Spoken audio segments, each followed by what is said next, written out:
Assalamualaikum warahmatullahi wabarakatuh.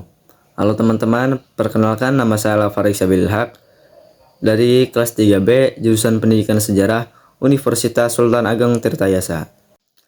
Di sini saya akan sedikit menjelaskan tentang awal kedatangan bangsa Eropa, yaitu bangsa Portugis, bangsa Spanyol, dan bangsa Belanda.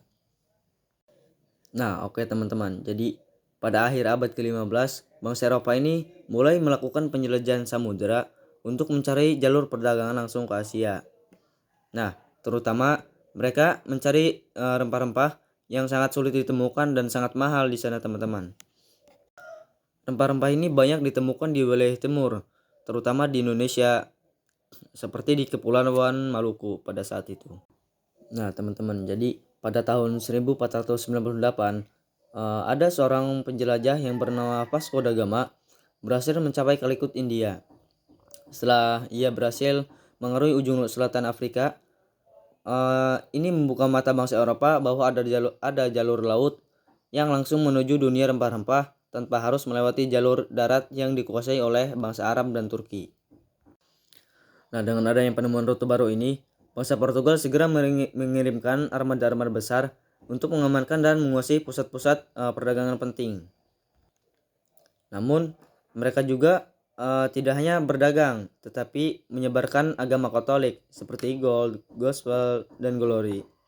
Nah, pada tahun 1511, di bawah komando Alfonso de Albuquerque, armada Portugal tiba di Selat Malaka.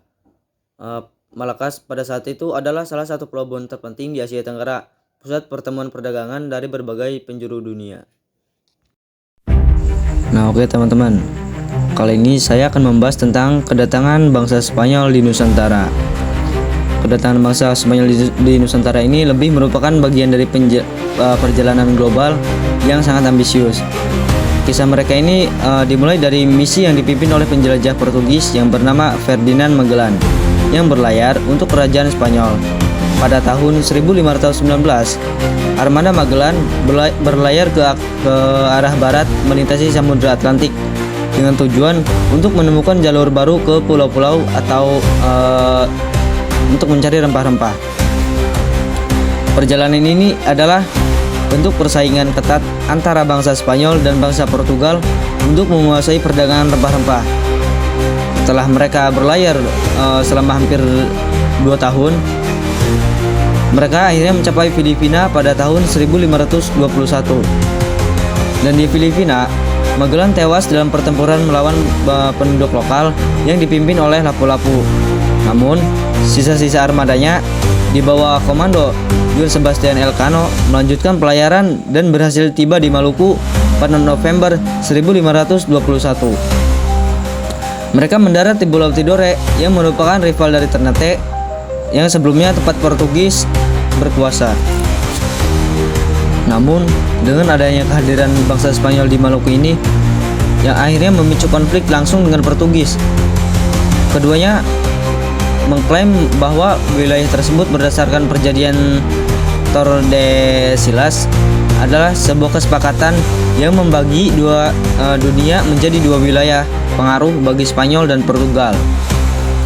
Setelah serangkaian pertempuran dan negosiasi yang rumit, akhirnya bangsa Spanyol ini memutuskan untuk meninggalkan Maluku pada tahun 1545 dan mereka kemudian memusatkan perhatian mereka kepada Filipina yang mereka jadikan sebagai basis koloni utama di Asia. Nah, oke teman-teman, sekarang saya akan membahas awal kedatangan bangsa Belanda di Nusantara. Pada akhir abad ke-16, Belanda adalah pusat perdagangan maritim yang cukup besar di Eropa.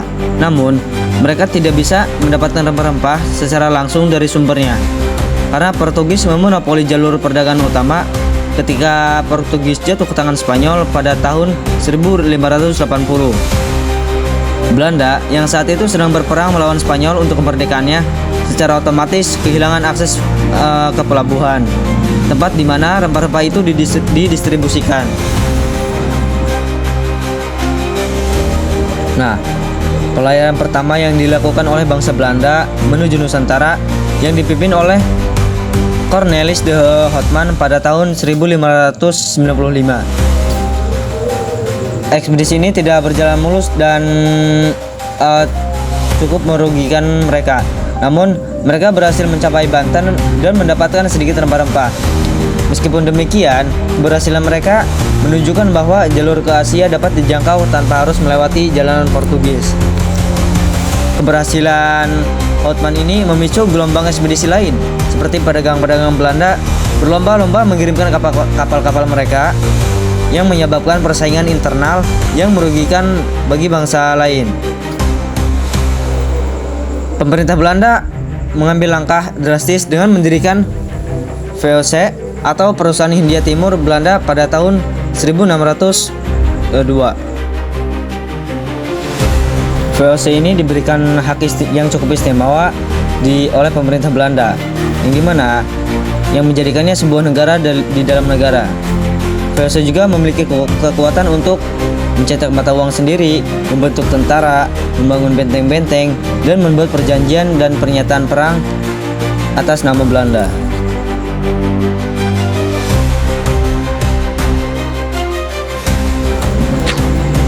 Di bawah kepemimpinan para gubernur jenderal seperti Jean-Pietres John Soen, VOC ini segera memperluas pengaruhnya dan menyingkirkan pesaingnya seperti Portugis dan Inggris. Mereka juga menerapkan monopoli perdagangan rempah-rempah secara kejam, yakni dengan cara memindahkan pusat kekuasaan dari Banten ke Jayakarta, yang mereka ubah menjadi Batavia atau sekarang berubah menjadi Jakarta.